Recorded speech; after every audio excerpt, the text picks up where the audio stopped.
मेघा भारद्वाज, क्या वेदों के अनुसार आत्महत्या करना पाप है? यदि हाँ, तो क्षत्रियों का युद्ध भूमि में मरना और योगियों का समाधि अवस्था में अपने शरीर को त्याग देना सही कैसे? मेघा जी, वेदों के अनुसार आत्महत्या करना पाप है, बिल्कुल। क्योंकि पाप वो है जो आप यदि ठीक कर्म को ना करके कुछ उल्टा कर्म कर रहे हो।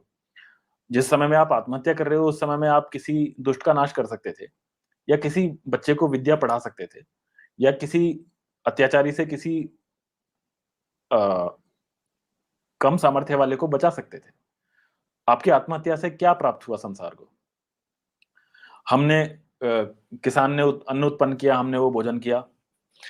सैनिकों ने हमारी रक्षा की, धर्म योद्धाओं ने हमारी रक्षा की, तो हमने वो रक्षा भी प्राप्त की। हमारे माता-पिता ने हमको इतना प्रेम, कष्ट देके रक्त से दिया, हमें सब कुछ दिया, और हमने बदले में क्या दिया? हमने बदले में आत्महत्या का उनको दुःख दिया। तो ये पाप है। ये आत्महत्या is the extreme version of selfishness. ठीक है? आपको लगा कि नहीं, सबका हिसाब-किताब तो कोई क्या करेगा, मैं बस निकल लेता हूँ यहाँ से। निकलना भी है तो पहले सबका हिसाब-किताब पूरा करना चाहिए ना। हमने have we given back to the society? Have we given back at least what we received till date? So we haven't.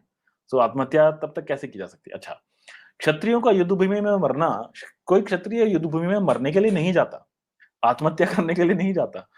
क्षत्रिय भूमि में युद्ध भूमि में जाता है शत्रुओं का नाश करने के लिए। हाँ, शत्रु का नाश करते-करते यदि स्वयं उसकी हानि हो जाए, तो उसमें क्षत्रिय घबराता नहीं, ना घबराना चाहिए। तो इसलिए ईश्वर के से यही प्रार्थना होती है कि जब धर्म के लिए लड़ने जाएँ तो सदा ही हमारा विजय हो, और युद्ध भूमि में शत्रु मरे, हम ना मरें। परंतु यदि उसके लिए यदि मरना भी पड़े तो स्वीकार है, और वो आत्महत्या नहीं है। श्री कृष्ण ने इसे बोला है, हतो वा प्राप्स्यसि स्वर्गम। जो युद्ध में धर्म के लिए लड़ते-लड़ते अधर्मियों का नाश करते हुए मारे जाते हैं, वो आगे अत्यंत सुख की प्राप्ति करते हैं, अर्थात अगले जन्मों में बहुत ऊँचे सुख को प्राप्त होते हैं। तो इसलिए ये आत्महत्या नहीं है, ये तो श्रेष्ठतम कर्म है। ये युद्ध में लड़ना इज़ श्रेष्ठतम कर्म, जिसको श्री कृष्ण जी ने भी किया जीवन भर। योगियों का समाधि अवस्था में अपने शरीर को त्याग देना। अच्छा, ये योगियों का समाधि अवस्था में त्याग देना, ये थोड़ा मुझे समझ में नहीं आता। ये कोई योगी ऐसे समाधि अवस्था में शरीर नहीं त्यागता है। जो आप सुनते हैं, जिनकी कहानियाँ आप सुनते हैं, वो कोई बड़े गंभीर कोई योगी ऐसे नहीं होते हैं। अ, कोई भी जो वास्तविक योगी होगा, श्री कृष्ण जी का उदाहरण लीजिए, योगेश्वर। क्या उन्होंने अपना शरीर छोड़ा योग या कोई समाधि अवस्था में? नहीं। उन्होंने जब तक उनके शरीर में सामर्थ्य था, उन्होंने युद्ध किया, अन्यायकारियों को परास्त किया। फिर बाद में उन्होंने संन्यास ग्रहण करके उन्होंने वन के अंदर योगाभ्यास आदि करने के लिए वन का प्रस्थान किया। श्री कृष्ण जी की मृत्यु किसी के तीर लगने से हुई थी। उनके शरीर में तीर लगा, पैरों में तीर लगा, तब उनकी मृत्यु हुई।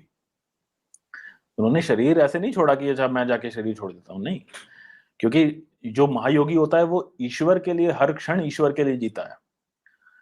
और जो कृष्ण जी जैसे लोग होते हैं वो तो ईश्वर के सैनिक बन के, ईश्वर के सेनापति बन के संसार में रहते हैं, कि जितनी मेरे से आवश्यकता है ईश्वर, आप अपने कार्य में हमको लीजिए।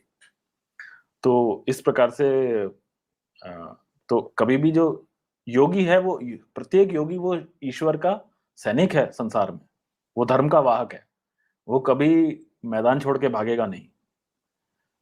अ, इसी प्रकार से स्वामी दयानंद एक दूसरा एग्ज़ाम्पल है। उन्होंने कभी भी ऐसा शरीर नहीं छोड़ा। उनको विष दिया गया, उसके बाद उनका शरीर छूटा। अपने आप से कभी नहीं छूटा। मैं भी उन योगियों की बात बता रहा हूँ जिन्होंने कुछ करके दिखाया। अब ऐसे तो बहुत सारे योगी जंगल में चले जाते हैं। क्या किया उन्होंने मानवता के लिए, समाज के लिए, धर्म की रक्षा के लिए, अधर्म के नाश के लिए? मैं तो उसी को योगी समझता हूँ जो कुछ करता है। बाकी तो बहुत सारे लोग आते हैं, जाते हैं, उसका कुछ फ़र्क नहीं पड़ता।